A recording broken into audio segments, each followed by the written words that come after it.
Why are we waiting around so much?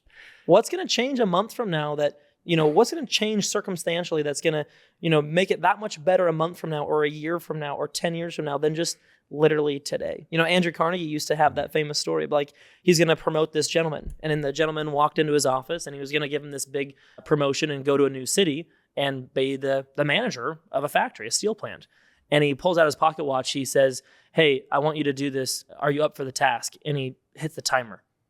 And he said, if that decision wasn't made by the time the timer went off, like 60 seconds or whatever, sure, he's like, I'm out.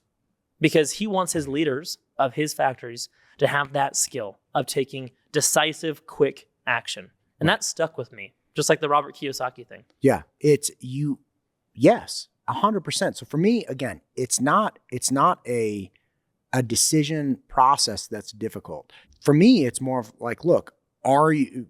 In the questions, like, are you willing to do what's going to have to be done over the next 5 years if you make your decision? And that's the only thing that really matters to me. Like, because I know what goes into it and I know I can do it.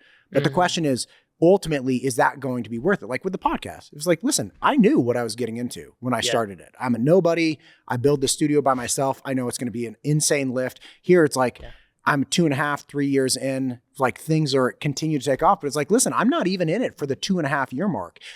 My view was always, look, and in the first day I started, I'm like, this is a successful podcast in 10 years. This is just day one of that 10-year process, right? Yeah. And so do you care where you are at year 3, if you've conceptualized the 10-year show? No. You're just like, year 3, you're not even halfway there, bro. Like, you're not even a third of the way there, right? Like you're going to have, you have to view it differently and believe in that process along the way. Here's a great example. Any young person, if we're talking to young people, any young person knows the pain of social media, right? I have a good friend who has a product that that is a barbecue oriented product. It's really awesome, by the way.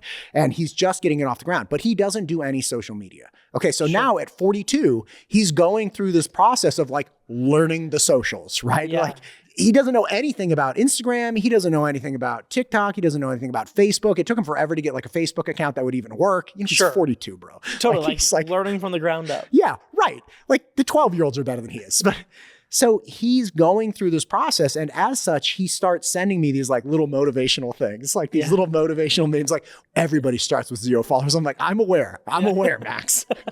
Again, good friend of mine. But what is interesting is I was telling him is like, look, I just went through a big, at the time, I was like, I just went through a big jump. Like the viewers jumped up like 40% in, a very small period of time. And I said, look, before that, it was this 4-month lull where I was doing the exact same stuff. I was having great conversations. I was producing, consistent content. I was doing all these things. Yeah, always getting better, always looking to improve. But then one thing hit, right? And then once that thing hits, people come and find the other content that I laid on the table. It was just that one appetizer that I sent out. They're like, what else is over here? And they're like, oh my God. And they gorge on the content. They're like, this is great. But it's this process of discovery. And that's the thing. It's like, I knew even when you go through lulls, you keep posting because you'll never get to that boom unless you continue posting. You can't self-assess in the moment. It has to be a longer term, like, the assessment should be, am I doing the process correctly? Not what are the results of the process, right? Do the process, engage in the process, believe in the process. The results come whenever they come. But as long as your process is correct, you're on the right track to the results.